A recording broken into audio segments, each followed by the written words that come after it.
আসসালামু আলাইকুম ওরহমতুল্লাহি ওবারাকাতুহ। প্রিয় পরিণতি চ্যানেলের শ্রোতা বন্ধুরা, আশা করি আল্লাহ পাকের অশেষ মেহেরবানিতে আপনারা সকলে ভালো আছেন।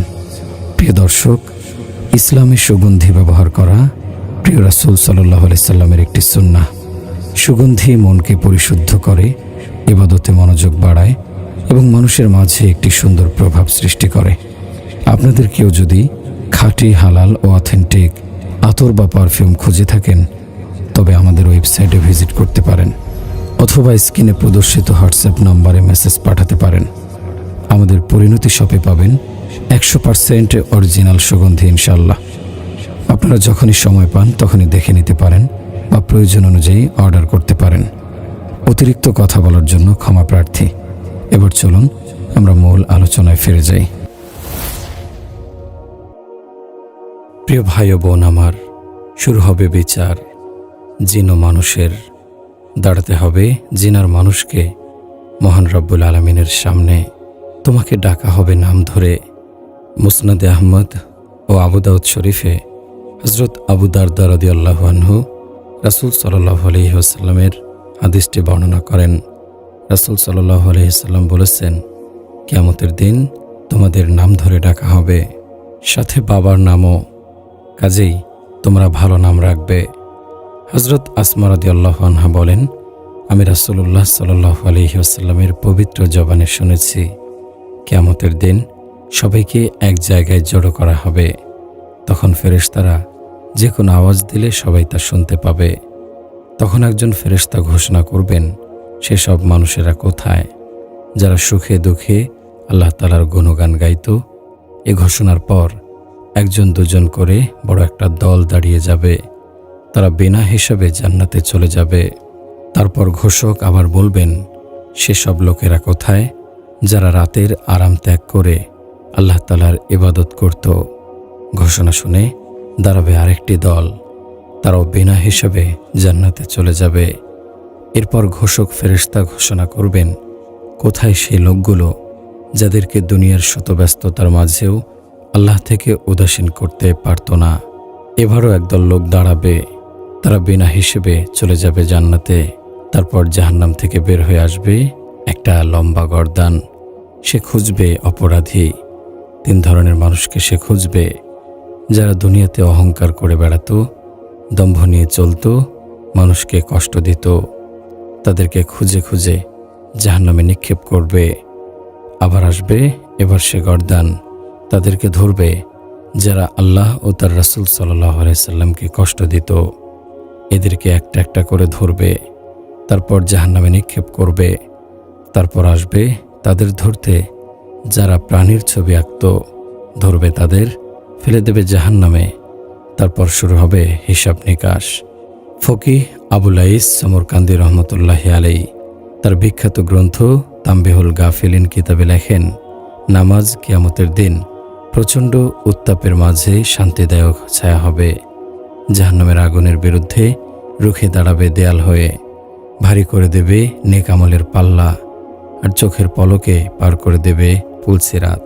আরেক হাদিসে বলা হয়েছে, রাসূলুল্লাহ সাল্লাল্লাহু আলাইহি ওয়াসাল্লাম বলেছেন, কিয়ামতের দিন হাসরের মাঠে আমার উম্মতের হাত, পা আর মুখ জ্যোতিতে চমকাতে থাকবে। কারণ হচ্ছে অজু।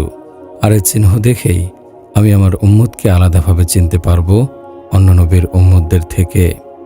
সেদিন নামাজীদের কোনো ভয় থাকবে না, আর বেনামাজীদের দিকে আল্লাহ পাক রব্বুল আলামিন ফিরেও তাকাবেন না।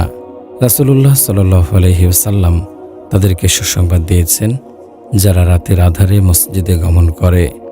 দুনিয়ার অন্ধকারকে যারা পরোয়া না করে মসজিদে যাচ্ছেন, তার সুফল তারা বুঝতে পারবেন হাসরের মাঠে। হাসরের মাঠের সেই বিভীষিকাময় দৃশ্য দেখে বুঝতে পারবে কত কাজে লেগেছে আজকে সেই অন্ধকারে মসজিদে যাওয়া। তারা দেখতে পাবেন সূর্যের চেয়েও আলো ঝলমলে একটি নূর তার সাথে চলছে। কিয়ামতের দিন আল্লাহ তাআলা বলবেন, আমার পড়শিরা কোথায়? এ কথা শুনে অবাক হবেন ফেরেশতাগণ। তারা বলবে, হে আল্লাহ, আপনার পড়শি আবার কারা? তখন আল্লাহ তাআলা বলবেন, যারা মসজিদ আবাদ রাখত তারাই আমার প্রতিবেশী। আল্লাহ তাআলা বলেন, ইন্নামা ইয়ামুরু মাসাজিদাল্লাহি মান আমানা বিল্লাহি ওয়াল ইয়াউমিল আখিরি, যারা আল্লাহ তাআলার প্রতি আর কিয়ামতের প্রতি বিশ্বাস রাখে তারা মসজিদ আবাদ রাখে। হযরত আব্দুল্লাহ ইবনে ওমর রাদিয়াল্লাহু আনহু বলেছেন যে রাসূলুল্লাহ সাল্লাল্লাহু আলাইহি ওয়াসাল্লাম বলেন, যে ব্যক্তি যত্ন সহকারে নিয়মিত 5 ওয়াক্ত নামাজ পড়ল না, হাসরের সেই কঠিন দিনে নামাজ তার জন্য আলো হবে না, মুক্তির উপায় হবে না, সাক্ষী হবে না। বিচারের দিন তার হাসর ফেরাউন, কারুন, হামান আর নমরুদ ও উবাই ইবনে খালফ জাতীয় পাপীদের সাথে হবে। এ হাদিসের ব্যাখ্যায় শায়েখ জাকারিয়া রহমতুল্লাহি আলাইহি লেখেন, সবাই জানেন যে ফেরাউন কত বড় অবিশ্বাসী ছিল। হামান ছিল তার উজির। ফেরাউনের সকল অপকর্মের কুপরামর্শদাতা ছিল সে। আর মক্কার কাফেররা ইসলামকে অঙ্কুরে বিনাশ করার জন্য অনেক চেষ্টা করেছিল। এর মধ্যে উবাই ইবনে খালফ ছিল ইসলামের দুশমনদের অন্যতম একজন। মক্কার মুসলমানদের সে জঘন্যতম নির্যাতন করেছিল। সে মুসলমানদের রক্তাক্ত করে উল্লাস করত। একদিন নরাধম উবাই ইবনে খালফ রাসূলুল্লাহ সাল্লাল্লাহু আলাইহি ওয়াসাল্লামের সাথে মক্কার পথে মুখোমুখি হয়ে যায়। কমবখ্ত উবাই ইবনে খালফ হিংস্র চাহনি, ক্রূর হাসি দিয়ে বলল, হে মুহাম্মদ, একটা ঘোড়াকে লালন পালন করেছি আমি, তাকে খুব ভালো খাবার খাইয়ে মোটা তাজা করছি, তার উপর চড়ে আমি তোমাকে হত্যা করব। নাউজুবিল্লাহ। রাসূলুল্লাহ সাল্লাল্লাহু আলাইহি সাল্লামের সাথে দেখা হলেই সে কথা বলতো আর হিংস্র পশুর মতো ফুসফুস করত। রাসূলুল্লাহ সাল্লাল্লাহু আলাইহি সাল্লাম শুনতেন, কিছু বলতেন না, সবাই শুয়ে যেতেন নীরবে। একদিন আবারও নরাধম উবাই ইবনে খালফ প্রিয় রাসূল সাল্লাল্লাহু আলাইহি সাল্লামকে বলল, হে মুহাম্মদ, তোমাকে আমি হত্যা করব সেই ঘোড়া দিয়ে, যা আমি মোটা তাজা করছি, সেই ঘোড়ায় চড়ে আমি তোমাকে হত্যা করব। ধৈর্যের বাঁধ ভেঙে গেল প্রিয় রাসূল সাল্লাল্লাহু আলাইহি ওয়াসাল্লামের। অধৈর্য হয়ে আজ জবাবটা দিয়ে দিলেন। রাসূলুল্লাহ সাল্লাল্লাহু আলাইহি সাল্লাম বললেন, আল্লাহ চান তো আমি তোমাকে হত্যা করব। প্রিয় নবী সাল্লাল্লাহু আলাইহি ওয়াসাল্লামের এই কথাটি অন্তরাত্মা কাঁপিয়ে দিল উবাই ইবনে খালফের। চোখের পলকে বদলে গেল তার চেহারার রং। হিংস্র চেহারা হয়ে গেল ফ্যাকাশে, ঘাম দেখা দিল কপালে। তারপর থেকে নাফরমান উবাইয়ের প্রতিটা দিন কাটত ভয়ে, আতঙ্কে, কাটত নির্ঘুম রাত। তারপর সেই দিন, উহুদের যুদ্ধের দিন, চলছে ভয়ঙ্কর যুদ্ধ। শহীদ হয়েছেন অনেক সাহাবী, জান্নাতে চলে গেছেন। নিহত হয়েছে অনেক কাফের, তাদের স্থান জাহান্নাম। প্রিয় নবী হযরত মুহাম্মদ সাল্লাল্লাহু আলাইহি ওয়াসাল্লামকে বেষ্টন করে রেখেছেন সাহাবায়ে কেরামগণ। সহসা দেখা গেল অভিশপ্ত জাহান্নামী উবাই ইবনে খালফকে। সে মোটা তাজা ঘোড়ায় চড়ে সে আসছে, খোলা তরবারি হাতে খুঁজছে সে রাসূলুল্লাহ সাল্লাল্লাহু আলাইহি সাল্লামকে। হত্যার নেশায় কাছাকাছি এসে পড়েছে। রাসূলুল্লাহ সাল্লাল্লাহু আলাইহি ওয়াসাল্লামের নিরাপত্তায় নিয়োজিত সাহাবায়ে কেরামগণ তাকে হত্যা করতে চাইলেন। রাসূলুল্লাহ সাল্লাল্লাহু আলাইহি সাল্লাম বললেন, না, ওকে কাছে আসতে দাও। নরধম উবাই আরও কাছে এলো।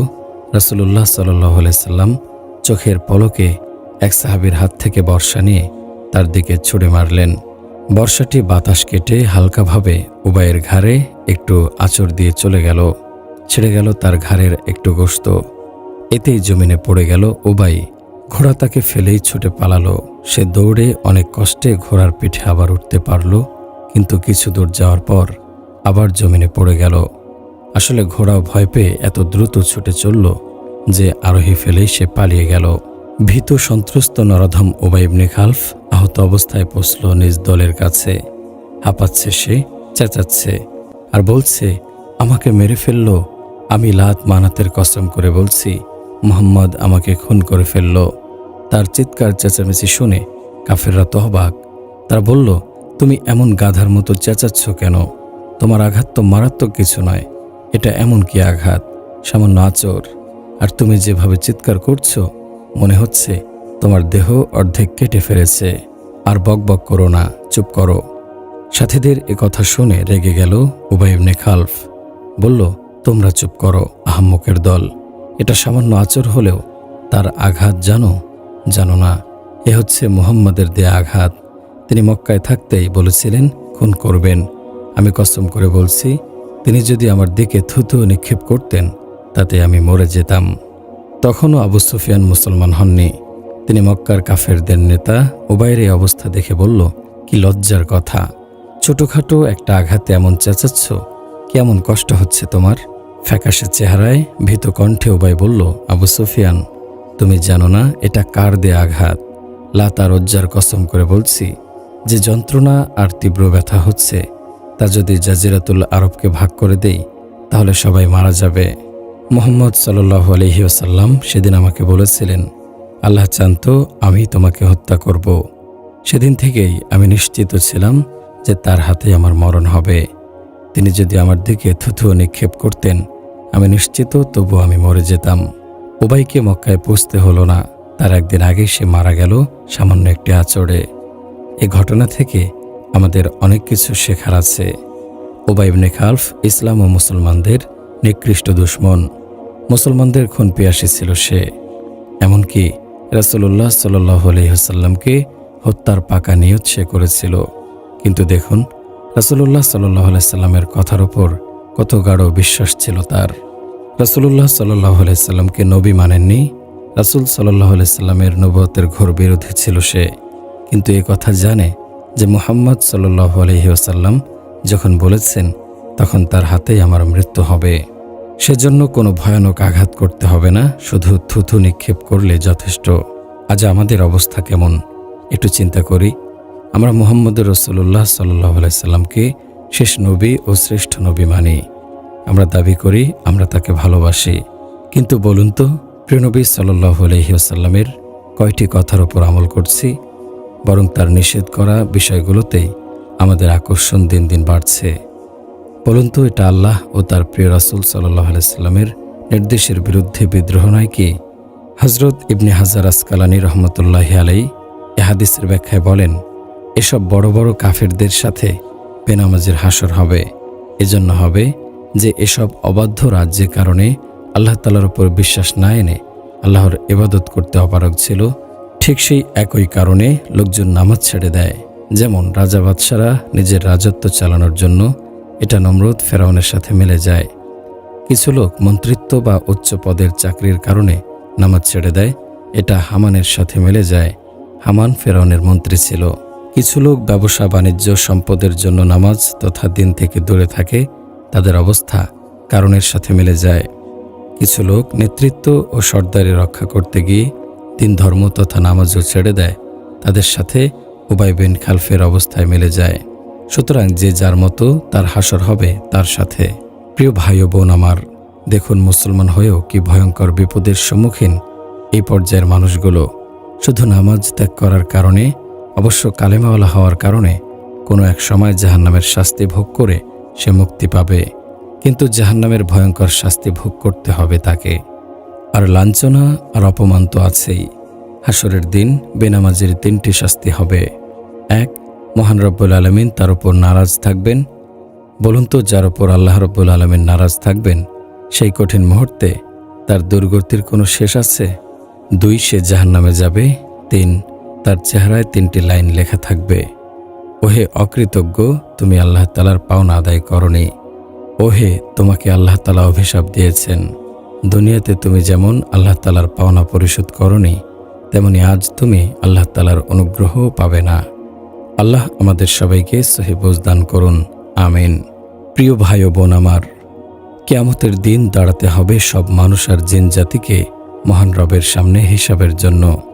ডাকা হবে নাম ধরে, সাথে বাবার নাম, আসামির কাঠগড়ায় আমরা, আর বিচারক স্বয়ং আল্লাহ তাআলা। তারপর জিজ্ঞেস করা হবে, কি আমি তোমাদের সুস্থ শরীর আর ঠান্ডা পানি দেইনি? তারপর আল্লাহ তাআলা বলবেন, আমার নিয়ামতগুলোর কিরূপ ব্যবহার তোমরা করেছ? আল্লাহ তাআলা বলেন, সুম্মা লা তুসআলুন্না ইয়াওমাইযিন আনিন নাঈম। তারপর অবশ্যই সেদিন তোমাদেরকে জিজ্ঞেস করা হবে নিয়ামত সম্পর্কে। বড় দামি তিনি, যিনি প্রতি নিঃশ্বাসে আল্লাহ তাআলার নিয়ামতের শুকরিয়া আদায় করছেন, তিনি বড়ই ভাগ্যবান। বড় দুর্ভাগা সে যে ভুলে থাকে মহান প্রভুকে, কৃতজ্ঞতা আদায় করে না পরম প্রভুর অসংখ্য নিয়ামতের। কোরআনে কারিমে আল্লাহ তাআলা বলেছেন, ওয়া ইন তাউদ্দু নি'মাতাল্লাহি লা তুহসুহা ইন্নাল ইনসানা লাযালুমুন কাফফার। আর আল্লাহ তাআলার দানগুলো তোমরা গুনতে শুরু করো, হিসেব করে তা শেষ করতে পারবে না। নিশ্চয়ই মানুষ বড় জালিম, অকৃতজ্ঞ। আল্লাহ তাআলা আমাদের জন্য অসংখ্য নিয়ামত রাজি দান করেছেন, যার কোনো সীমা পরিসীমা নেই, শেষ নেই। দেখার, কথা বলার, কানে শোনার, হাত দিয়ে ধরার, পা দিয়ে চলার, খাওয়ার সব নিয়ামত। পূর্ণাঙ্গ দেহটাই নিয়ামত। এর কৃতজ্ঞতা জানিয়ে আমরা শেষ করতে পারবো না। কিন্তু অকৃতজ্ঞ অবুঝ মানুষ সে কথা মনে করেনি দুনিয়ার জীবনে। আজ হাসরের মাঠে শেষ বিচারের দিনে জিজ্ঞেস করা হবে সেসব নিয়ামত সম্পর্কে। হযরত আব্দুল্লাহ ইবনে মাসউদ রাদিয়াল্লাহু আনহু বলেন, রাসূলুল্লাহ সাল্লাল্লাহু আলাইহি ওয়াসাল্লাম বলেছেন, হাসরের দিনে মানুষ যতক্ষণ পর্যন্ত 5টি প্রশ্নের জবাব না দিতে পারবে, ততক্ষণ সে হিসেবের জায়গা থেকে এক পাও নড়তে পারবে না। 1. মানুষ, তোমার জীবন কি কাজে খরচ করেছ? 2. তোমার যৌবন কিভাবে অতিবাহিত করেছ? 3. তোমার ধন সম্পদ কিভাবে অর্জন করেছ? 4. যা অর্জন করেছিলে তা কিভাবে খরচ করেছ? 5. জীবনে যা জেনেছিলে তার উপর কতটুকু আমল করেছ? এসব প্রশ্নের জবাব যদি দিতে না পারে, তাহলে অবস্থা বড় ভয়াবহ হবে। সেখানে মিথ্যা বলার কোনো সুযোগ নেই, কারণ সবকিছু পুঙ্খানুপুঙ্খভাবে লিপিবদ্ধ আছে। কোনো কিছুই বাদ থাকবে না। ছোট বড় সব কাজ আমলনামায় লেখা আছে। রাসূলুল্লাহ সাল্লাল্লাহু আলাইহি ওয়াসাল্লাম বলেছেন, কিয়ামতের দিন প্রত্যেক মানুষের নামে 3টি বই খোলা হবে। এ হাদিসটি বর্ণনা করেছেন হযরত আনাস রাদিয়াল্লাহু আনহু। প্রথম বইটিতে নেক কাজের হিসাব লেখা থাকবে, দ্বিতীয় বইটিতে গুনাহের হিসাব লেখা থাকবে, তৃতীয় বইটিতে লেখা থাকবে বান্দাকে কি কি নিয়ামত দেয়া হয়েছিল। তখন আল্লাহ তাআলা সেসব নিয়ামতগুলোর মাঝ থেকে সবচেয়ে ছোটটিকে বলবেন, যাও, বান্দার নেক আমল থেকে তোমার দাম নিয়ে নাও। তখন বান্দার গোটা আমলের বিনিময়েও সে নিয়ামতের দাম শোধ করতে পারবে না। বান্দা তখন অসহায় অবস্থায় আল্লাহ তাআলার করুণা প্রার্থনা করবে, মাথা নত করে দাঁড়িয়ে থাকবে বিনয়ের সাথে। বান্দার বিনয় দেখে রহমানুর রহিম বলবেন, হে আমার বান্দা, আমি তোমার নেকিগুলোকে বিরাট আর বিশাল করে দিলাম, যাও, তোমার গুনাহগুলো ক্ষমা করে দিলাম। আর এক হাদিসে বলা হয়েছে, মহান রব্বুল আলামিন প্রশ্ন করবেন, বান্দা, আমি তো তোমাকে অনেক কিছু দিয়েছিলাম, তার বদলায় তুমি আমার জন্য কি করে এসেছো, কি নিয়ে এসেছো আমার সামনে? বান্দা বলবে, হে মহান রব, হে জগতের প্রতিপালক, দুনিয়াতে আমি প্রচুর ধন সম্পদ জমা করেছিলাম। দিনে দিনে তা অনেক বৃদ্ধি পেয়েছিল। সেই সম্পদগুলো আমি মরণের সময়ও দুনিয়াতে রেখে এসেছিলাম। যদি তুমি আমাকে আবার দুনিয়াতে যাওয়ার সুযোগ দাও, এবার আমি সেগুলো তোমার রাস্তায় দান করব। তখন আল্লাহ তাআলা বলবেন, দুনিয়ার জীবনে ফিরে যাওয়ার কোনো নিয়ম নেই। তারপর সে আবার একই আরজি পেশ করবে, একই জবাব পাবে। তারপর সে যেহেতু দুনিয়াতে থাকতে পরকালীন জীবনের জন্য কোনো নেকামল পাঠায়নি, তাই তাকে নিক্ষেপ করা হবে জাহান্নামে। সেদিন মানুষ দেখবে তার প্রতিটা মুহূর্তের কর্মকাণ্ড আল্লাহ তাআলার কাছে নোট করা আছে। দুনিয়ার শুরু থেকে শেষ পর্যন্ত যত মানুষ এসেছিল দুনিয়াতে, সবাই আলাদা আলাদাভাবে এক একজন করে ব্যক্তিগতভাবে আল্লাহর সামনে হাজির হবে। কেউ লুকাতে পারবে না, পালাবে কিভাবে? সর্বত্রই আল্লাহ তাআলার দৃষ্টির ছোঁয়ায় বেষ্টিত। সেদিন হাসরের দিন, বিচারের দিন, হিসাব নিকাশের দিন, পাপ পুণ্যের প্রতিদানের দিন, পুণ্যবানদের পুরস্কার পাওয়ার দিন, গুনাহগারের চিরলাঞ্ছিত হবার দিন। কেউ হবে সফল, কেউ হবে ব্যর্থ, কারো চেহারা হবে উজ্জ্বল আলোকিত, কারো চেহারা হবে কুৎসিত ফ্যাকাশে। সেদিন পুণ্যবান বান্দারা হাউজে কাউসারের পাশে দাঁড়িয়ে পান করবে অন্তর শীতল করা পানি। আবার অবাধ্যরা জাহান্নামের দরজায় দাঁড়িয়ে প্রচণ্ড পিপাসায় ছটফট করতে থাকবে। হযরত সাঈদ রাদিয়াল্লাহু আনহু রাসূলুল্লাহ সাল্লাল্লাহু আলাইহি ওয়াসাল্লাম থেকে বর্ণনা করেন, রাসূলুল্লাহ সাল্লাল্লাহু আলাইহি ওয়াসাল্লাম বলেছেন, হাসরের দিনে দেখা যাবে একদল লোকের পেছনে একটা নিশানা লটকে দেয়া হয়েছে, এজন্য যে এরা ওয়াদা খেলাফ করত। এ হাদিসটি মুসলিম শরীফে এসেছে।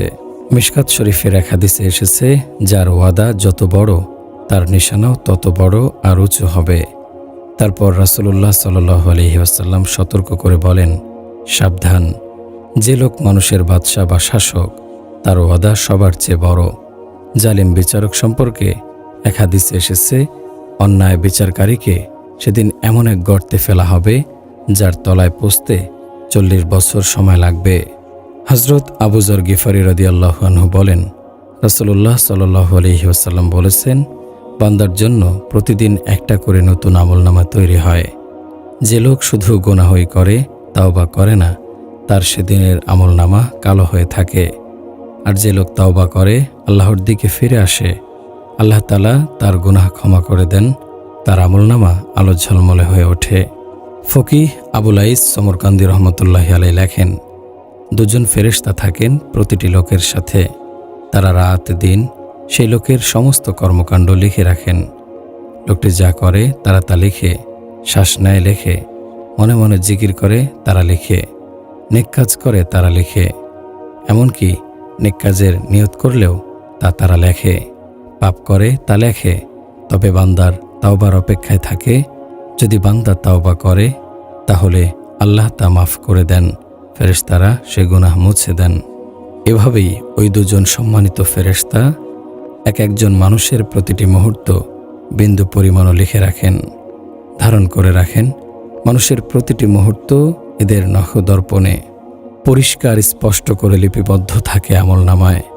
দুজন ফেরেশতা প্রতিদিনের কাজগুলো আল্লাহ তাআলার সামনে হাজির করেন, দেখান আল্লাহ তাআলাকে। তাতে লেখা সবকিছু যত্ন করে সংরক্ষণ করা হয়।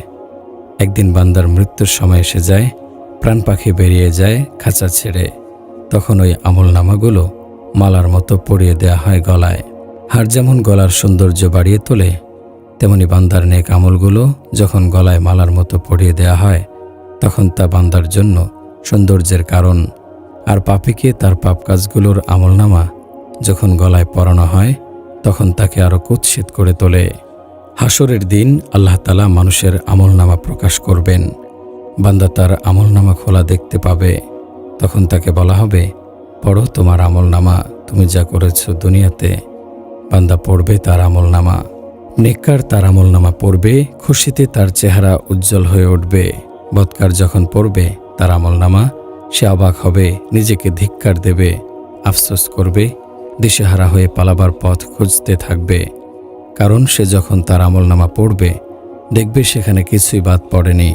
সে বলবে, হায়, বড় আশ্চর্য বিষয় তো, এতে দেখছি ছোট থেকে ছোট কিছুই বাদ পড়েনি। আমি যা করেছি সবই এখানে লেখা আছে।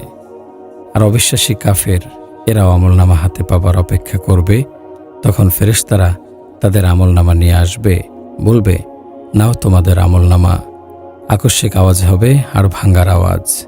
এ ঘটনায় অবিশ্বাসীরা হতচকিত হয়ে পড়বে, কারণ তারা দেখবে তাদের হাত বুকের পাঁজর ভেদ করে পিঠে দিয়ে বেরিয়ে গেছে। সেভাবেই তারা তাদের আমলনামা হাতে পাবে। তারা দেখবে তাদের আমলনামায় একটি নেকিও নেই। এরা যাবে অনন্ত জীবনের জন্য জাহান্নামে, সেখানেই থাকবে চিরকাল।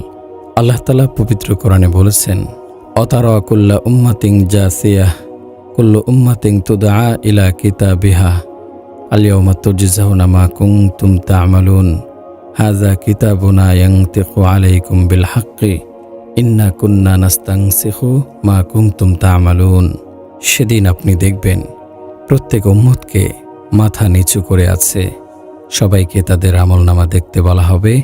আজ তোমাদের প্রতিদান দেয়া হবে যা করে এসেছো। আমার কাছে রাখা এই বই তোমাদের ব্যাপারে একদম সঠিক কথাটি বলবে। তোমরা যা কিছু করে এসেছো সবই এখানে লেখা আছে। এর মানে হলো কোনো রকম চালাকি, কোনো রকম ফাঁকিবাজি করে মিথ্যা কথা বলে পার পাওয়া যাবে না। কাজেই যার আমলনামা ডান হাতে দেয়া হলো তার হিসাব খুব সহজ। আমলনামা হাতে পেয়ে খুশিতে আত্মহারা হয়ে নিজের লোকজনের কাছে যাবে, দেখাবে আমলনামা, বলবে, নাও তোমরাও পড়ো আমার আমলনামা। আমি জানতাম হিসাব আমাকে দিতেই হবে। আর গুনাহগারদের হিসাব খুব কঠিন হবে।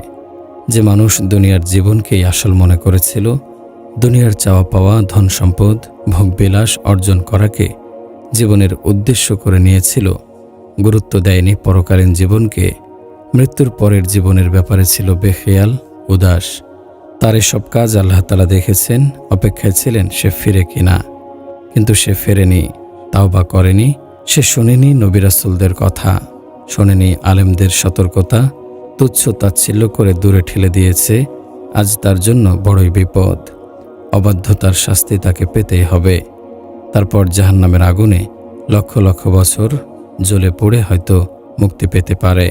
যদি আল্লাহ ইচ্ছা করেন, যদি আল্লাহ তাআলা অনুগ্রহ করেন, আর অবিশ্বাসী কাফের যারা ঈমান আনেনি তাদের স্থান হবে চিরস্থায়ী জাহান্নামে। তাদের মুক্তির কোনো সম্ভাবনাই নেই। তাদের আর মৃত্যুও হবে না। সে বেঁচে থাকবে জাহান্নামের ইন্ধন হয়ে। অনন্তকাল সে জ্বলবে, পড়বে, আর্তনাদ করবে, কাঁদবে, তার চোখ বেয়ে নেমে আসবে রক্তপুঞ্জ।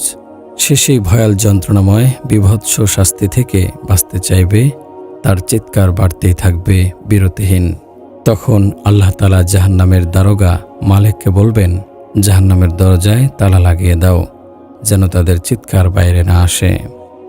ওয়াকাযালিকা নাজজিজ জালিমিন, আর আমি এমনই করেই শাস্তি দেই পাপিষ্ঠকে।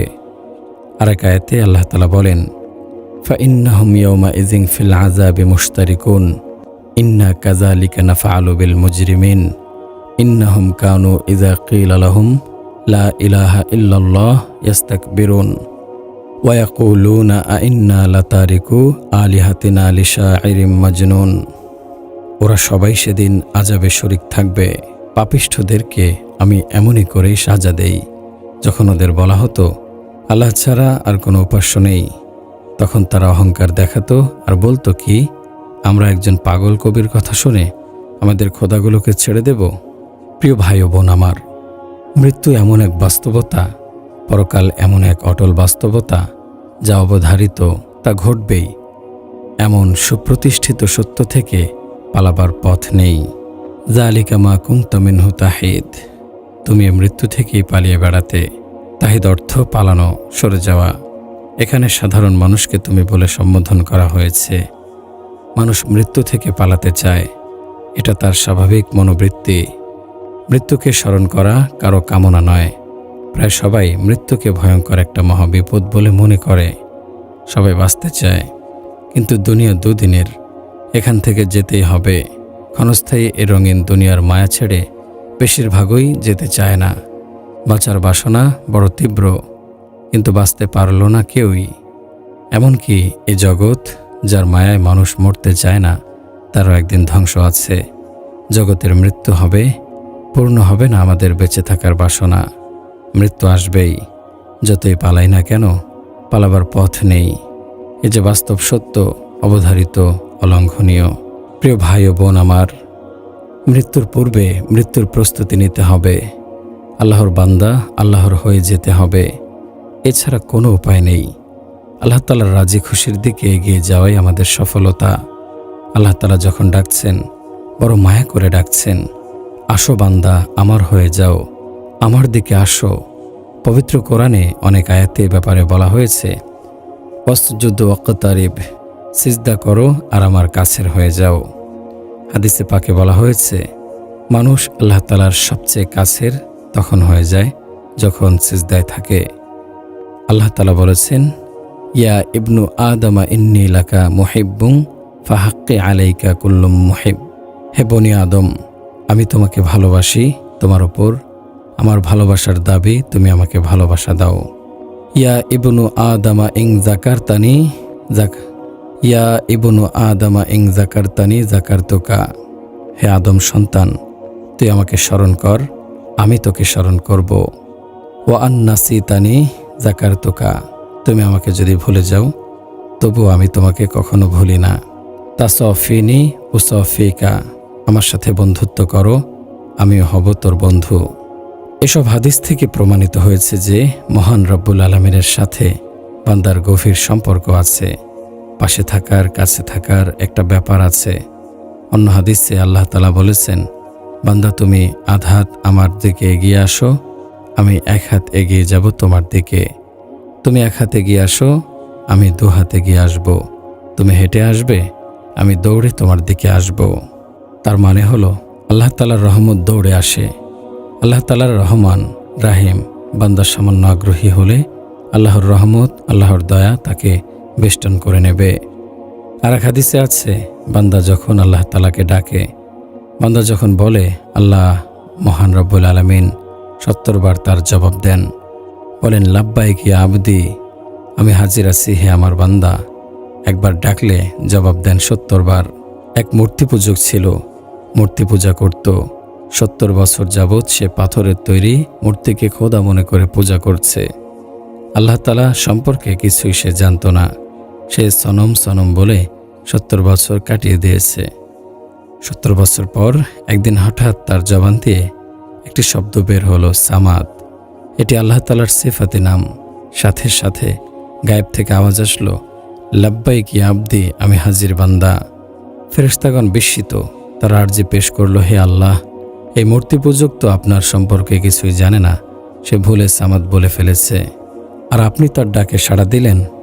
জবাব দিলেন আল্লাহ তাআলা, সে ভুল করে বললেও বলেছে, আমি 70 বছর ধরে অপেক্ষায় ছিলাম কখন আমার বান্দা ভুল করে আমাকে ডাকবে। আজ ডেকেছে, আমিও বান্দার ডাকে সাড়া দিয়েছি। আসলে বান্দার সাথে আল্লাহ তাআলার সম্পর্ক অনেক গভীর, নিবিড়। তিনি তার সব সৃষ্টির সব কর্মকাণ্ড দেখছেন নিবিড়ভাবে। আল্লাহ তাআলা আছেন মানুষের ঘাড়ের রগের চেয়েও নিকটে। এই নৈকট্য কাছে থাকা চোখে দেখা যায় না, বরং ইমানি দূরদর্শিতায় তা অনুভব করা যায়। তো যে কথা বলছিলাম, বান্দা একবার ডাকলে আল্লাহ তাআলা 70 বার জবাব দেন। বান্দাকে ভালোবাসেন বলেই জবাব দেন। অপেক্ষায় থাকেন কখন বান্দা আল্লাহ তাআলার দিকে রুজু করবে, অপরাধের জন্য অনুতপ্ত হয়ে ক্ষমা চাইবে। বান্দা আল্লাহর হয়ে যাবে। আল্লাহ তাআলা চান বান্দা সব কিছু ছেড়ে আল্লাহ তাআলার সাথে সম্পর্ক গড়ুক, প্রেমের, ভালোবাসার, আনুগত্যের সম্পর্ক। আল্লাহ ছাড়া সব কিছু অন্তর থেকে বের করে দাও। বান্দার অন্তর জুড়ে শুধু থাকবে আল্লাহ পাকের প্রেম, আল্লাহ পাকের ভালোবাসা, আল্লাহ পাকের আনুগত্য। বান্দা যখন নামাজে দাঁড়ায় আর মগ্ন হয় আল্লাহ তাআলার প্রতি পূর্ণ মনোযোগের সময় হঠাৎ কোথায় যেন হারিয়ে যায় মন। কিসের চিন্তায় মানুষ কোথায় হারিয়ে যায়, নামাজে একাগ্রতা হারিয়ে অন্যমনস্ক। তখন আল্লাহ তাআলা আওয়াজ দেন, হে আদম সন্তান, তুমি আমার দিক থেকে মন ফিরালে কেন? তুমি কি আমার থেকে উত্তম কিছু পেয়েছ? আমার থেকে বেশি সৌন্দর্য কিছু কি পেয়েছ? তুমি আমার চেয়ে দয়ালু কি কাউকে পেয়েছ? বান্দা, বিশ্বাস করো, আমার চেয়ে বেশি সুন্দর, বেশি ভালো আর কিছু নেই। আল্লাহু আকবার কাবীরা। দেখুন, স্বয়ং মহান রব্বুল আলামিন নিজে ডাকছেন বান্দাকে, অনুরোধ করছেন ফিরে আসতে। আমাদের কাছে আল্লাহ রব্বুল আলামিনের কি ঠেকা, কি প্রয়োজন তার আমাদের কাছে, কি মূল্য আছে তার কাছে আমাদের? তবু আল্লাহ রব্বুল আলামিন বান্দাকে ডাকতে থাকেন। তিনি প্রবল পরাক্রমশালী, মহাশক্তিধর হয়েও বান্দাকে ডাকতে থাকেন পরম মমতায়। সেই রব যার এত মাহাত্ম্য ও পরাক্রম যে তিনি যখন হযরত জিবরাইল আলাইহিস সালামের মতো এত বড় ফেরেশতাকে ডাকেন, হে জিবরাইল, আসমানের উপর থেকে 7 জমিনের নিচ পর্যন্ত দীর্ঘ 600 পাখা বিশিষ্ট জিবরাইল আলাইহিস সালাম মাথা থেকে পায়ের আঙ্গুল পর্যন্ত 14,500 বছরের পথ তিনিও ভয়ে কাঁপতে থাকেন। আল্লাহ তাআলা যার সামনে আসমান ঝুঁকে আছে, তারকারা জিনুয়ে আছে, পাথর রয়েছে সিজদায়, নত হয়ে আছে বিশাল উঁচু পাহাড়গুলো, সিজদা বনত আছে সমুদ্র, নদ নদী, খালবিল, সাগর, মহাসাগর, সিজদা বনত রয়েছে গাছপালা, এক একটি পাতা সিজদা করছে। তিনি রহিম, রহমান, ওয়াহাব, রাজ্জাক, মালিকুল মুলক, জুল জালালি ওয়াল ইকরাম, আর রহমানির রহিম, আউয়ালুল আউয়ালিন, আখিরাল আখিরিন, আত-তাওয়াব্বু, জুল কুওয়াতিল মাতিন। বড় বড় সব গুণের অধিকারী মহান রব্বুল আলামিন, যিনি কোনো কিছুর সাহায্য ছাড়া গোটা বিশ্ব জগৎকে সৃষ্টি করেছেন, এমন পবিত্র মহামহিমান্বিত আল্লাহ আমাদের মতো দুর্বল মানুষকে কত মমতার সাথে ডাকছেন। আরে বান্দা, আমি তোর দিকে চেয়ে আছি, আর তুই কাকে দেখছিস? বান্দা, তুই আমার দিকে দেখ। তো ভাই, এমন আল্লাহকে পেতে নিজেকে নিঃশেষ করে দিতে হবে। এমন মহান মালিককে পেতে নিজেকে উজাড় করে দিতে হবে। আল্লাহ তাআলা চান সবার কাছ থেকে সরে এসে অন্য সব কিছুর মহব্বত ছেড়ে শুধু আল্লাহ তাআলার দিকে ফিরে আসি। ভালোবাসা শুধু আল্লাহ তাআলার জন্য, স্রেফ এক আল্লাহর হয়ে যাই, আর কারো নয়। তো ভাই, এখন আল্লাহ তাআলার সাথে বান্দার সম্পর্ক গড়ে ওঠার পথ কি, উপায় কি? সেটা হচ্ছে মুহাম্মদুর রাসূলুল্লাহ সাল্লাল্লাহু আলাইহি ওয়াসাল্লাম। রাসূলুল্লাহ সাল্লাল্লাহু আলাইহি সাল্লাম হলেন আল্লাহ রাব্বুল আলামিনের সাথে সম্পর্ক গড়ার মাধ্যম। রাসূলুল্লাহ সাল্লাল্লাহু আলাইহি সাল্লামের সাথে সম্পর্ক পাকা হলেই আল্লাহ তাআলার সাথে সম্পর্ক হয়ে যাবে। রাসূলুল্লাহ সাল্লাল্লাহু আলাইহি ওয়াসাল্লাম বলেছেন, আনা নাবিয়ুল আম্বিয়া, আমি নবীদেরও নবী। লিওয়াউল হামদু বিয়াদি ইয়াউমাল কিয়ামাহ, প্রশংসা পতাকা আমার হাতে থাকবে কিয়ামতের দিন। মাফাতিহুল জান্নাতি বিয়াদি ইয়াউমাল কিয়ামাহ, জান্নাতের চাবি আমার হাতে থাকবে কিয়ামতের দিন। এমন নবী ছিলেন আমাদের, যে আল্লাহ তাআলার সাথে সম্পর্ক গড়বে সে নবী সাল্লাল্লাহু আলাইহি সাল্লামের তরিকায় নিজেকে গড়বে, নববী আদর্শে নিজের জীবনকে সাজাবে, তাহলে আল্লাহ তাআলার সাথে সম্পর্ক গড়া হবে। যে বা যারা এই পবিত্র আদর্শে জীবন গড়ল না, সে কুরাইশি হোক বা হাশেমি হোক, সে ব্যর্থ। আবুল আহাব কুরাইশি, কিন্তু সে জাহান্নামী। আর হযরত বিলাল রাদিয়াল্লাহু আনহুর কথাই ধরুন, পিতার নাম পর্যন্ত ঠিক জানা যায় না, মোটা দীর্ঘ দেহ, কোকড়া চুল, কুচকুচে কালো গায়ের রং, রাসূলুল্লাহ সাল্লাল্লাহু আলাইহি সাল্লামের তরিকায় এসে কত সম্মানই না পেলেন। মসজিদে নববীর মুয়াজ্জিন, রাসূলুল্লাহ সাল্লাল্লাহু আলাইহি সাল্লামের প্রিয় সাহাবী। রাসূলুল্লাহ সাল্লাল্লাহু আলাইহি সাল্লামের প্রিয় মুয়াজ্জিনের কি মূল্য আমরা জানি না, মূল্যায়নই করি না, মনে করি চাকর, গোলাম। 2 টাকার মুয়াজ্জিন বলে তুচ্ছ তাচ্ছিল্য করি। আমরা মুয়াজ্জিনদের কদর করি না। আমরা তো জানি মেজর, ডাক্তার, ইঞ্জিনিয়ার, আরও বড় বড় কর্তাদের মূল্য, মুয়াজ্জিনদের মূল্য আমরা জানি না। আমার চিন্তা ভাবনা কেমন যেন পরিবর্তন হয়ে গেছে। অহংকার আমাদের চিন্তা চেতনা গ্রাস করে ফেলেছে, এটা বড় মূর্খতা। মুয়াজ্জিন সে যার দেহ কবরের মাটি খেতে পারে না। বড় বড় বাদশাহ, বড় সম্রাট, মন্ত্রী, ক্ষমতাবানের দেহ কবর ছিন্ন ভিন্ন করে দেবে, যদি ঈমানের দৌলত না থাকে, যদি তাকওয়া না থাকে, আমল না থাকে। আর মুয়াজ্জিন, তাকে ছোঁয়া কবরের মাটির জন্য হারাম। কিয়ামতের দিন মুয়াজ্জিনের গর্দান সবচেয়ে উঁচু থাকবে। গোটা হাসরবাসী একসাথে তার উজ্জ্বল চেহারা দেখতে পাবে, এত উঁচুতে। তারপর ঘোষণা হবে, মুয়াজ্জিন কোথায়, ইমামরা কোথায়, উলামারা কোথায়? আসবেন সবাই, উজ্জ্বল নুরানি চেহারাগুলো দেখা যাবে, তাদের বসানো হবে মতির মিম্বরে, তারপর হবে হিসাব নিকাশ। রাসূলুল্লাহ সাল্লাল্লাহু আলাইহি ওয়াসাল্লাম আজানের ফজিলত ও মুয়াজ্জিনের মর্যাদা বর্ণনা করেছিলেন। হযরত ওমর ফারুক রাদিয়াল্লাহু আনহু বললেন, আল্লাহর রাসূল, তাহলে তো দেখছি আজান দেওয়ার জন্য আপনার উম্মত তরবারি নিয়ে একে অপরকে আঘাত করতে কুণ্ঠিত হবে না। রাসূলুল্লাহ সাল্লাল্লাহু আলাইহি সাল্লাম বললেন, তা কখনো নয় ওমর, এমন একদিন আসবে যেদিন আমার উম্মত মুয়াজ্জিনদেরকে মূল্যায়ন করবে না। আজান দেওয়ার দায়িত্ব এমন লোকদের দিয়ে দেবে যারা সমাজে অবহেলিত, অপমানিত, দুস্থ ও দুর্দশাগ্রস্ত। আল্লাহ তাআলা আমাদেরকে বোঝার তৌফিক দিন। আমাদের বোঝার শক্তি ও চিন্তাধারা পুরোপুরি পাল্টে গেছে। আলেমদের অসম্মান করি, ইমামদের চাকর মনে করি, ইমামকে শাসাই, খারাপ আচরণ করি, অথচ মহান রব্বুল আলামিনের দরবারে এদের কত সম্মান দেখুন। রাসূলুল্লাহ সাল্লাল্লাহু আলাইহি সাল্লাম বলেছেন, জান্নাতে একটি ঝর্ণা আছে যার নাম রাইয়ান, তার উপর একটি প্রাসাদ আছে নাম মারজান, যাতে 70,000 সোনার উপর দরজা রয়েছে, যা হাফিজে কোরআনকে আল্লাহ তাআলা দান করবেন। তো ভাই, আজ হাসরের ময়দানে সব ডিগ্রিধারীরা পেছনে পড়ে রইল। আগে কে আছে? হাফিজে কোরআন, আলেম, ইমাম, মুয়াজ্জিন, কোরআনের জ্ঞান অন্বেষণকারী।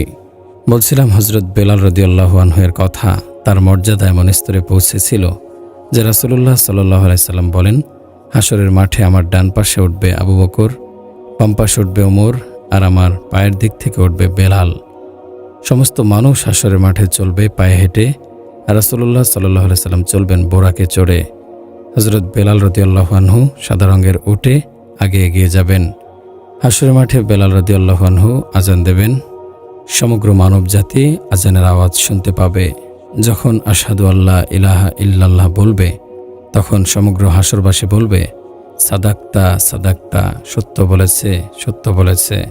যখন বলবেন আশহাদু আন্না মুহাম্মাদুর রাসূলুল্লাহ, তখন হাসরবাসী বলবে, সাদাক্তা সাদাক্তা। এই হচ্ছে আনুগত্যের পুরস্কার। এ হলো যারা সম্পর্ক গড়েছে আল্লাহর সাথে, তাদের জন্য পুরস্কার, নসিহত। আরে ভাই, আমরা তো আল্লাহ তাআলার সাথে সম্পর্কের স্বাদ জানি না। এর মাঝে যে কি শান্তি আর আনন্দ, যদি সম্পর্ক করতাম তো বুঝতাম কত অনাবিল সে শান্তি। আল ফাজাউল আকবার, অর্থাৎ চরম ভয়াবহতা। সেদিন পুনরুত্থানের পর মানুষের অন্তরে সৃষ্টি হবে চরম ভয়াবহতা, ভীতি। তবে মুত্তাকিদের জন্য কোনো ভয়ের কারণ নেই, কারণ সেদিনের প্রস্তুতি তারা পূর্ব থেকে নিয়েছিল। তাদের অন্তর আল্লাহ তাআলার সাক্ষাতে ব্যাকুল ছিল। তারা তাদের পালনকর্তার তরফ থেকে এক ভীতিকর ভয়ঙ্কর দিনের কথা স্মরণ করত। তাদের অন্তর আল্লাহ তাআলার সাক্ষাতে ব্যাকুল ছিল। তারা তাদের পালনকর্তার তরফ থেকে এক ভীতিকর ভয়ঙ্কর দিনের কথা স্মরণ করত, সংশোধন হয়ে চলত, সব রকমের অন্যায় কাজ থেকে নিজেকে বাঁচিয়ে রাখত, সবর করত দুনিয়ার লোভ লালসা থেকে। তারপর প্রতিদানের দিন মহান রব্বুল আলামিন তাদেরকে সেদিনের সব বিপদ ও ভয়াবহতা থেকে রক্ষা করবেন। তাদেরকে দিবেন আনন্দ, সুসংবাদ, দান করবেন জান্নাতের অফুরন্ত নিয়ামত, সীমাহীন সুখ শান্তি। রাসূলুল্লাহ সাল্লাল্লাহু আলাইহি ওয়াসাল্লাম বলেন, আল্লাহ তাআলা বলেছেন, আমার মর্যাদার শপথ, অবশ্যই বান্দার ক্ষেত্রে আমি দুটি ভয় অথবা দুটি ভাবনা একত্রিত হতে দেব না। দুনিয়াতে যদি সে নির্ভয়ে ও সুখে শান্তিতে জীবনযাপন করে, তবে আখেরাতে আমি তাকে ভয় ও বিপদে রাখব। আর যদি সে দুনিয়াতে আমার ভয়ে জীবনযাপন করে, তবে আখেরাতে আমি তাকে নিরাপদ রাখব। এদিন প্রচণ্ড ভয় ও চরম উৎকণ্ঠার দিনে মুমিনদের অবস্থা হবে সম্পূর্ণ ভিন্ন। ফেরেশতাগণ সেদিন তাদেরকে সান্ত্বনা দেবেন, তাদেরকে সন্তুষ্ট রাখবেন। মহাত্রাস কিয়ামতের বিভীষিকা তাদের বিচলিত করবে না। ফেরেশতাগণ অভ্যর্থনা জানাবে তাদের। ফেরেশতাগণ বলবেন, তোমাদের সাথে যে দিনের ওয়াদা করা হয়েছিল, আজ সেদিন। সেদিনের অবস্থার বিবরণ রাসূলুল্লাহ সাল্লাল্লাহু আলাইহি ওয়াসাল্লাম এভাবে দিয়েছেন, কিয়ামতের দিন সূর্যকে মানুষের নিকটবর্তী করা হবে। প্রচণ্ড গরমে মানুষ ঘর্মাক্ত হয়ে নিজ নিজ আমল অনুযায়ী ঘামের মধ্যে অবস্থান করবে। কারো ঘাম জমাট হয়ে পায়ের গোছা পর্যন্ত চলে আসবে, কারো হাঁটু পর্যন্ত, কারো গলা পর্যন্ত, কেউ কেউ ঘামের মধ্যে সাঁতার কাটতে থাকবে। নিজ নিজ আমল অনুযায়ী প্রত্যেককে হাসর করা হবে। মুমিনদের জন্য তা হবে সহনীয়, আর কাফেরদের জন্য চরম অসহনীয় হবে। পিপাসার্ত অবস্থায় তাদেরকে জাহান্নামের দিকে হাঁকিয়ে নেওয়া হবে। ইয়াউমা নাহশুরুল মুত্তাকিনা ইলার রহমানি ওয়াফদা ওয়া নাসুকুল মুজরিমিনা ইলা জাহান্নামা ওয়িরদা। সেদিন দয়াময়ের কাছে পরহেজগারদেরকে অতিথিরূপে সমবেত করা হবে এবং অপরাধীদেরকে পিপাসার্ত অবস্থায় জাহান্নামের দিকে হাঁকিয়ে নেওয়া হবে। যখন তাদেরকে জাহান্নামের দিকে হাঁকিয়ে নেওয়া হবে, হাদিসে পাকে বলা হচ্ছে, রাসূলুল্লাহ সাল্লাল্লাহু আলাইহি ওয়াসাল্লাম বলেছেন, এরপর তাদেরকে বলা হবে, তোমরা কি চাও? তারা বলবে, হে প্রতিপালক, আমরা পিপাসার্ত, আমাদের পানি দিন। এরপর ইঙ্গিত করা হবে যে তোমাদের জন্য আজ পানি পানের অনুমতি নেই। তারপর তাদেরকে জাহান্নামের দিকে নিয়ে যাওয়া হবে, একত্রিত করা হবে। মরীচিকা সাদৃশ্য আগুনকে তারা পানি মনে করে দলে দলে জাহান্নামে নিক্ষিপ্ত হবে। হাদিসটি সহিহ মুসলিম শরীফে এসেছে। কিয়ামতের দিন সেই মহাত্রাস আর প্রচণ্ড ভীতিকর পরিস্থিতির মধ্যে মানুষ আশ্রয়স্থল খুঁজবে, পরিস্থিতি হালকা ও সহজ হওয়ার উপায় তালাশ করবে। রাসূলুল্লাহ সাল্লাল্লাহু আলাইহি ওয়াসাল্লাম জান্নাত লাভের পাশাপাশি হাসরের ময়দানের পরিস্থিতি ও ভয়াবহতা লাঘবের জন্য আমলও বলে দিয়েছেন। সেই আমলসমূহ কয়েক ধরনের। কোরআন ও হাদিসের বর্ণনা অনুযায়ী অনেক আমল আল্লাহ তাআলার সামনে বান্দার জবাবদিহিতা সহজ করে দেবে। আবার মুমিনগণ হবে কয়েক স্তরের। তার মধ্যে যাদেরকে আল্লাহ তাআলা সেই ভয়াবহ দিনে অতি উত্তপ্ত পরিস্থিতিতে আরশের ছায়ায় আশ্রয় দেবেন, সেদিন মানুষ প্রচণ্ড গরমে ঘর্মাক্ত হয়ে জমাট ঘামের মধ্যে সাঁতার কাটতে থাকবে। 7 ধরনের ব্যক্তিদেরকে আল্লাহ তাআলা আরশের ছায়াতলে আশ্রয় দেবেন। রাসূলুল্লাহ সাল্লাল্লাহু আলাইহি ওয়াসাল্লাম বলেন, যেদিন আল্লাহর আরশের ছায়া ব্যতীত অন্য কোনো ছায়া থাকবে না, সেদিন 7 ধরনের ব্যক্তিকে আল্লাহ তাআলা আরশের নিজ ছায়াতলে আশ্রয় দেবেন। 1. ন্যায়পরায়ণ বাদশাহ। 2. ওই যুবক যে আপন প্রতিপালকের ইবাদতে বেড়ে ওঠে। 3. ওই ব্যক্তি যার অন্তর সদা মসজিদের সাথে সম্পৃক্ত থাকে। 4. সেই দুজন যারা আল্লাহর জন্য পরস্পরকে ভালোবাসে, আল্লাহর ভালোবাসার জন্য পরস্পরকে ভালোবাসে এবং পরস্পর পৃথক হয়। 5. ওই ব্যক্তি যাকে সুন্দরী নারী অপকর্মের জন্য আহ্বান করলে সে বলে দেয়, আমি আল্লাহকে ভয় করি। 6, ওই ব্যক্তি যে অতি গোপনে সদকা করে, এমনকি তার বাম হাত জানে না ডান হাত কি সদকা করেছে। এবং 7, ওই ব্যক্তি যে নির্জনে আল্লাহকে স্মরণ করে অশ্রু ঝরায়। সহিহ বুখারী হাদিস নাম্বার 629। প্রিয় ভাই ও বোন আমার, হাসরের মাঠে নাফরমানদের অবস্থা বড় ভয়াবহ হবে। পবিত্র কোরআনে বলা হয়েছে, ওমাই ইয়াহদিল্লাহু ফাহুয়াল মুহতাদ ওমাই ইউদলিল ফালাং তাজিদ লাহুম আউলিয়া মিন দুনিহি ওয়া নাহশুরুহুম ইয়াওমাল কিয়ামাতি আলা ওয়ুজুহিহিম উমিয়া ওয়া বুকমা ওয়া সুম্মা মাওয়াহুম জাহান্নাম কুল্লামা খাবাত জিদনাহুম সাঈরা। আল্লাহ যাকে পথ প্রদর্শন করেন সেই তো সঠিক পথপ্রাপ্ত, এবং যাকে পথভ্রষ্ট করেন তাদের জন্য আপনি আল্লাহ ছাড়া কোনো সাহায্যকারী পাবেন না। আমি কিয়ামতের দিন তাদের সমবেত করব, তাদের মুখে ভর দিয়ে চলা অবস্থায়, অন্ধ অবস্থায়, মূক অবস্থায় এবং বধির অবস্থায়। তাদের আবাসস্থল জাহান্নাম। যখনই নির্বাপিত হওয়ার উপক্রম হবে, আমি তখন তাদের জন্য অগ্নি আরো বৃদ্ধি করব। নিজ নিজ আমল অনুযায়ী প্রত্যেকের হাসর হবে। মুমিনদের জন্য তা হবে সহনীয়, আর কাফেরদের জন্য হবে চরম অসহনীয়। কোনো কাফেরদের তাদের চেহারায় টেনে হিচড়ে হাসরের ময়দানে উপস্থিত করা হবে।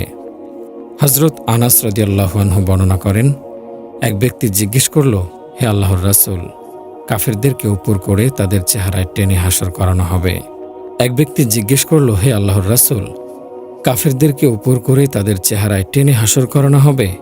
রাসূলুল্লাহ সাল্লাল্লাহু আলাইহি ওয়াসাল্লাম বললেন, দুনিয়াতে যে প্রতিপালক তাকে দুপায়ে হাঁটার ক্ষমতা দিয়েছেন, তিনি কি তাকে আখিরাতে চেহারা দিয়ে হাঁটার ক্ষমতা দিতে পারেন না?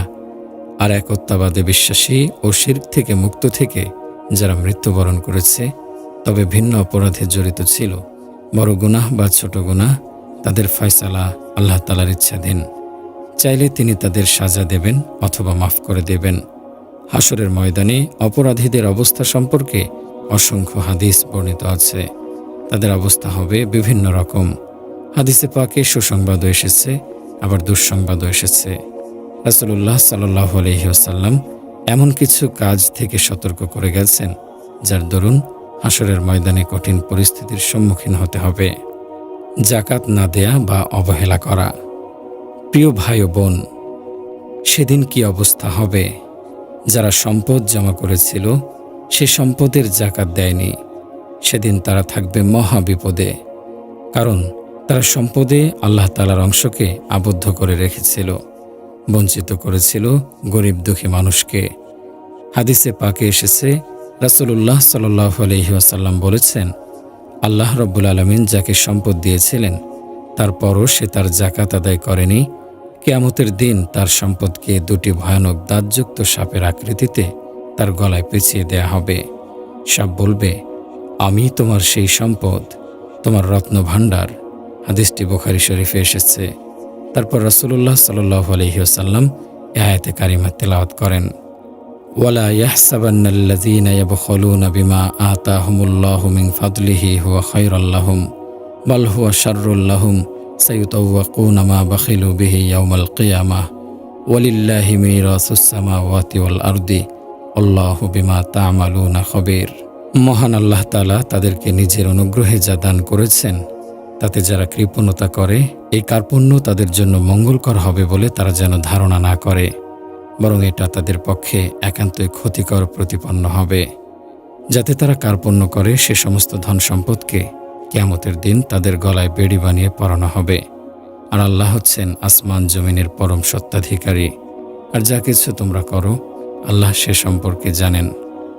রাসূলুল্লাহ সাল্লাল্লাহু আলাইহি ওয়াসাল্লাম বলেন, ওই সকল স্বর্ণরূপার অধিকারী যারা সম্পদের যাকাত আদায় করেনি, কিয়ামতের দিন তাদের সম্পদকে আগুনে নিক্ষেপ করা হবে। সেগুলো যখন আগুনে রূপান্তরিত হবে, তখন ওই ব্যক্তিকে আগুনে নিক্ষেপ করা হবে। ফলে তার কপাল, তার পার্শ্ব, তার পেট দগ্ধ হবে। যখনই কিছুটা শিথিল হবে, তখনই পুনরায় তা উত্তপ্ত করা হবে। সেদিনের দৈর্ঘ্য হবে 50,000 বছর। শেষ পর্যন্ত মানুষের বিচার কার্য শেষ হলে তাদেরকে নিজ নিজ গন্তব্য বলে দেয়া হবে। হয়তো জান্নাত নয়তো জাহান্নাম। মহান রব্বুল আলামিন আমাদেরকে বোঝার তৌফিক দিন, আমিন। আমাদের সম্পদ যার যায় আছে সব আল্লাহ পাকের দান। এ নিয়ামতের বৈধ ব্যবহার না করলে এবং হকদারকে তার হক না দিলে কিয়ামতের দিন তা আযাবের কারণ হবে। আর যদি এ সম্পদ বৈধভাবে ব্যয় করে হকদারকে তার হক বুঝিয়ে দেয় তাহলে পরকালে সে পুরস্কৃত হবে। অহংকারের লাঞ্ছনা অবর্ণনীয়। প্রিয় ভাই ও বোন আমার, অহংকার একটি জঘন্য ব্যাধি।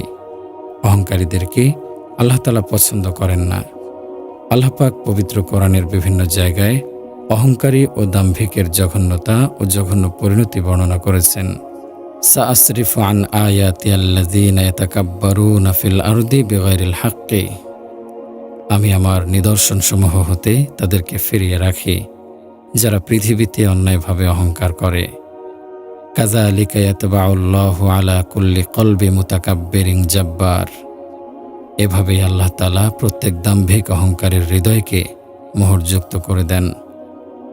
রাসূলুল্লাহ সাল্লাল্লাহু আলাইহি ওয়াসাল্লাম বলেছেন, যার অন্তরে সরিষার দানা পরিমাণ অহংকার থাকবে সে জান্নাতে যেতে পারবে না। মহান রব্বুল আলামিন হাদিসে কুদসিতে বলেছেন, অহংকার আমার চাদর, মহত্ব ও বড়ত্ব আমার ইজার পোশাক। অতএব যে দুটির যে কোনো একটি নিয়ে আমার সাথে টানাটানিতে লিপ্ত হবে তাকে আমি জাহান্নামে নিক্ষেপ করব। রাসূলুল্লাহ সাল্লাল্লাহু আলাইহি ওয়াসাল্লাম বলেন, মানুষ নিজেকে বড় ভাবতে থাকে, এভাবে সে আল্লাহর দরবারে দাম্ভিক ও অহংকারীদের অন্তর্ভুক্ত হয়ে যায়। তখন তার উপর ওই সকল আযাব ও গজব নাজিল হতে থাকে যা পূর্বেকার দাম্ভিকদের উপর নাজিল হয়েছিল। রাসূলুল্লাহ সাল্লাল্লাহু আলাইহি ওয়াসাল্লাম বলেছেন, কত জঘন্য সেই বান্দা যে দম্ভ অহংকার প্রদর্শন করে এবং সীমালঙ্ঘন করে। সবচেয়ে বড় দাম্ভিকের আল্লাহর কথা মনে থাকে না। কত জঘন্য সেই বান্দা যে দম্ভ দেখায়, বড়ত্ব ফোটায়, সেই মহান সত্তার কথা মনে রাখে না যিনি মহিয়ান, সর্বোচ্চ মর্যাদাবান। কত জঘন্য সে বান্দা যে গাফেল ও উদাসীন হয়ে আছে, কবরের পচন গলনের কথা ভুলে বসে আছে। কত জঘন্য সেই বান্দা যে সীমা অতিক্রম করে, অন্যায় অবিচার করে, নিজের শুরু এবং শেষকে ভুলে থাকে। আরেক হাদিসে এসেছে, একদিন কেউ বলেছিল, ইয়া রাসূলুল্লাহ, অমুক ব্যক্তি সাংঘাতিক অহংকারী। তখন রাসূলুল্লাহ সাল্লাল্লাহু আলাইহি ওয়াসাল্লাম বললেন, তাকে কি মরতে হবে না? রাসূলুল্লাহ সাল্লাল্লাহু আলাইহি ওয়াসাল্লাম বলেন, জাহান্নামের মধ্যে থেকে এমন একটি বিস্ময়কর গর্দান বের হবে যার শ্রবণ শক্তি সম্পন্ন দুটি কান থাকবে, প্রখর দৃষ্টি সম্পন্ন দুটি চোখ থাকবে এবং বাকশক্তি সম্পন্ন একটি জিহ্বা থাকবে। সে বলতে থাকবে, আমি 3 শ্রেণীর মানুষের আযাবের জন্য নিয়োজিত। 1 হঠকারী দাম্ভিক, 2 আল্লাহ তাআলার সাথে শিরককারী, 3 এবং প্রাণীর মূর্তি নির্মাণকারী। আর এক হাদিসে বলা হয়েছে, রাসূলুল্লাহ সাল্লাল্লাহু আলাইহি ওয়াসাল্লাম অহংকারীদের অবস্থা সম্পর্কে বলেন, কিয়ামতের দিন অহংকারীদেরকে পুরুষের আকৃতিতে পিঁপড়ার মতো ছোট করে ওঠানো হবে। সকলেই তাদেরকে পায়ের নিচে পিষতে থাকবে। সর্বত্র এভাবে তারা লাঞ্ছিত ও অপমানিত হতে থাকবে। আল্লাহ তাআলা আমাদের সবাইকে অহংকার মুক্ত জীবন গড়ার তৌফিক দিন, আমিন। যাদের সাথে আল্লাহ তাআলা কথা বলবেন না। প্রিয় ভাই ও বোন আমার, হাসরের দিন প্রত্যেক অপরাধী লাঞ্ছনা আর অপমানে নিপতিত থাকবে। কতিপয় অপরাধী এমন থাকবে যাদের কৃতকর্মের দরুন আল্লাহ তাআলা তাদের সঙ্গে কথা বলবেন না। কিয়ামতের সর্বনিকৃষ্ট শাস্তিগুলোর মধ্যে এটা হবে একটি। অতি লাঞ্ছিত হওয়ায় তাদের কোনো মূল্য থাকবে না। দুনিয়াবী আলেম বা পণ্ডিত যারা দুনিয়ার তুচ্ছ লাভ কিংবা অন্যের সন্তুষ্টির আশায় আল্লাহ তাআলার বিধানকে গোপন করত, জেনে শুনে সত্যকে লুকিয়ে রাখত, টাকনুর নিচে বস্ত্র পরিধানকারী কিয়ামতের দিন আল্লাহ তাআলার সুদৃষ্টি থেকে বঞ্চিত থাকবে। রাসূলুল্লাহ সাল্লাল্লাহু আলাইহি ওয়াসাল্লাম বলেন, লুঙ্গি, পাজামা, প্যান্টের যে অংশটুকু টাকনুর নিচে থাকবে ততটুকু অঙ্গ জাহান্নামে যাবে। মিথ্যা শপথ করে সম্পদ বিক্রেতা, কথায় কথায় শপথ করা নিন্দনীয়। আল্লাহ তাআলা পবিত্র কোরআনে সূরা মাইদায় বলেছেন, তোমরা তোমাদের শপথগুলো রক্ষা করো, আর যদি শপথকারী মিথ্যুক হয় তবে অপরাধের মাত্রাও বেড়ে যায়। মিথ্যা শপথ করে মাল বিক্রেতা হলো মহামিথ্যুক, প্রতিশ্রুতি ভঙ্গকারী। ইসলামে প্রতিশ্রুতি এবং চুক্তির গুরুত্ব অপরিসীম। প্রতিশ্রুতি বা ওয়াদা করে তা ভঙ্গ করে তা নিয়ে অবহেলা করার পরিণতি ভয়াবহ। বৃদ্ধ ব্যভিচারী, মিথ্যাবাদী শাসক, অহংকারী দরিদ্র, পিতামাতার অবদ্ধ সন্তান, পুরুষের সাদৃশ্য ধারণকারী নারী সম্প্রদায়, দায়ুস, পশ্চাৎপথে স্ত্রী সঙ্গমকারী, এসব অপরাধীদের সাথে কিয়ামতের দিন আল্লাহ তাআলা কথা বলবেন না। আমলনামা। প্রিয় ভাই ও বোন আমার, হাসরের দিন প্রত্যেক ব্যক্তির জন্যই লিখিত আমলনামা থাকবে। তবে কি সেই আমলনামা? কি থাকবে তাতে? তাতে জীবনের সব ভালো মন্দ লিপিবদ্ধ থাকবে। যা করেছে জীবনে, প্রকাশ্যে, গোপনে, একাকী, নির্জনে, সেখানে তার ছোট বড় সকল কৃতকর্মের বিবরণ থাকবে। তা প্রত্যেককে সেদিন দেখতে দেয়া হবে। তারা দেখবে জীবনের সব কিছু এখানে লিপিবদ্ধ আছে, কিছুই বাদ যায়নি। কোরআনে পাকে বলা হয়েছে, ওয়াতারা কুল্লা উম্মাতিন জাসিয়াহ কুল্লু উম্মাতিন তুদআ ইলা কিতাবিহা আল ইয়াউমা তুজজাউনা মা কুনতুম তা'মালুন। আপনি প্রত্যেক উম্মতকে দেখবেন নতজানু অবস্থায়। প্রত্যেক উম্মতকে তাদের আমলনামা দেখতে বলা হবে। তোমরা যা করতে অদ্য তোমাদেরকে তার প্রতিফল দেয়া হবে। হাযা কিতাবুনা ইয়ানতিকু আলাইকুম বিল হাক্কি ইন্না কুন্না নাস্তানসিখু মা কুনতুম তা'মালুন। আমার কাছে রক্ষিত এই আমলনামা তোমাদের সম্পর্কে সত্য বলবে। তোমরা যা করতে আমি তা লিপিবদ্ধ করতাম। আমলনামা বিবরণ করা হবে। মুমিনদের সহজ হিসাব নেয়ার পর তাদের আমলনামা সামনের দিক দিয়ে ডান হাতে দেয়া হবে। আমলনামা পাওয়ার পর সে খুশি হয়ে পরিবারের কাছে ফিরে আসবে। পক্ষান্তরে অপরাধীদের আমলনামা পেছনের দিক থেকে বাম হাতে দেয়া হবে। প্রত্যেকেই নিজ নিজ আমলনামা পাঠ করে নিজেদের পরিণতি বুঝতে পারবে। ডান হাতে যাদের আমলনামা দেয়া হবে তারা অত্যন্ত খুশি ও সন্তুষ্ট চিত্তে তাদের পরিবারের কাছে ফিরে আসবে। সব ভয় দূর হয়ে যাবে, আনন্দে হৃদয় ভরে উঠবে। মানুষের সামনে বুক ফুলিয়ে বলতে থাকবে, আমি জানতাম যে আমাকে হিসাব দিতে হবে। আর যার আমলনামা পেছনের দিক হতে বাম হাতে দেয়া হবে সে ক্ষতিগ্রস্ত, পাপিষ্ঠ।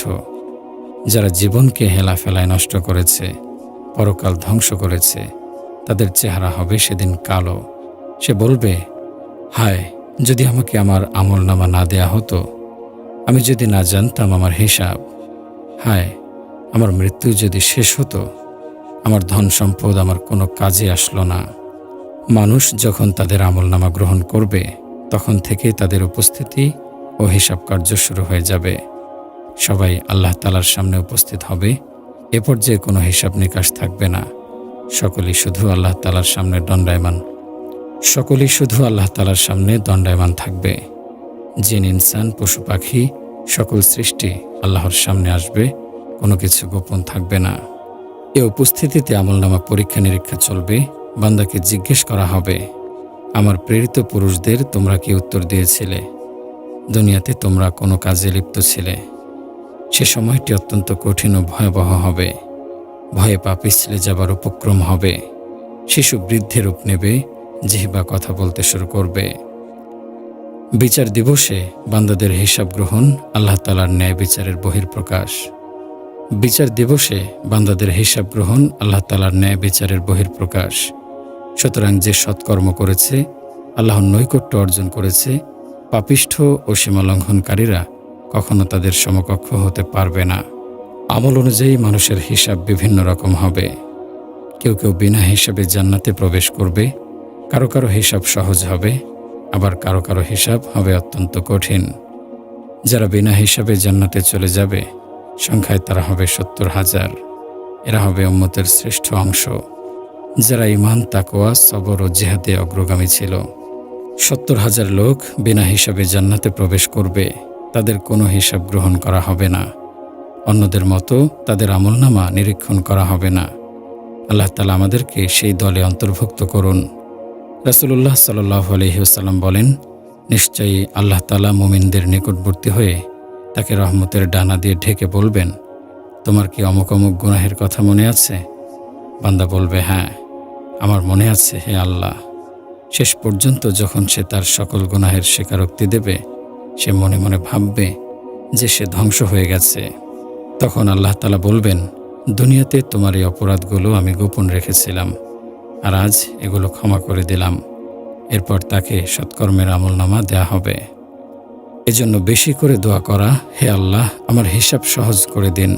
হযরত আয়েশা রাদিয়াল্লাহু আনহা বলেন, আমি নবী করিম সাল্লাল্লাহু আলাইহি ওয়াসাল্লামকে কোনো নামাজে এই দোয়া পড়তে শুনেছি, হে আল্লাহ আমার হিসাব সহজ করে দিন।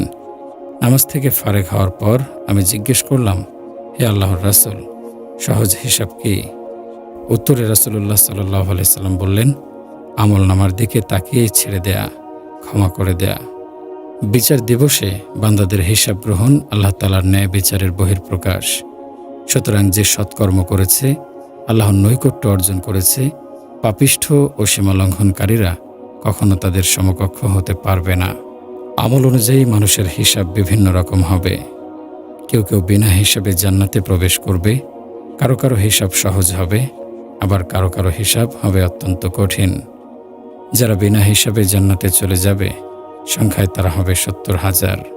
এরা হবে উম্মতের শ্রেষ্ঠ অংশ, যারা ঈমান, তাকওয়া, সবর ও জিহাদে অগ্রগামী ছিল।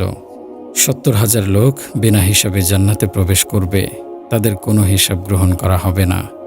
অন্যদের মতো তাদের আমলনামা নিরীক্ষণ করা হবে না। আল্লাহ তাআলা আমাদেরকে সেই দলে অন্তর্ভুক্ত করুন। রাসূলুল্লাহ সাল্লাল্লাহু আলাইহি ওয়াসাল্লাম বলেন, নিশ্চয়ই আল্লাহ তাআলা মুমিনদের নিকটবর্তী হয়ে তাকে রহমতের ডানা দিয়ে ঢেকে বলবেন, তোমার কি অমুক গুনাহের কথা মনে আছে? বান্দা বলবে, হ্যাঁ আমার মনে আছে হে আল্লাহ। শেষ পর্যন্ত যখন সে তার সকল গুনাহের স্বীকারোক্তি দেবে, সে মনে মনে ভাববে যে সে ধ্বংস হয়ে গেছে। তখন আল্লাহ তাআলা বলবেন, দুনিয়াতে তোমার এই অপরাধগুলো আমি গোপন রেখেছিলাম, আর আজ এগুলো ক্ষমা করে দিলাম। এরপর তাকে সৎকর্মের আমলনামা দেয়া হবে। এজন্য বেশি করে দোয়া করা, হে আল্লাহ আমার হিসাব সহজ করে দিন। হযরত আয়েশা রাদিয়াল্লাহু আনহা বলেন, আমি নবী করিম সাল্লাল্লাহু আলাইহি ওয়াসাল্লামকে কোনো নামাজে এই দোয়া পড়তে শুনেছি, হে আল্লাহ আমার হিসাব সহজ করে দিন। নামাজ থেকে ফারেক হওয়ার পর আমি জিজ্ঞেস করলাম, হে আল্লাহর রাসূল, সহজ হিসাব কি? উত্তরে রাসূলুল্লাহ সাল্লাল্লাহু আলাইহি সাল্লাম বললেন, আমলনামার দিকে তাকিয়েই ছেড়ে দেয়া, ক্ষমা করে দেয়া।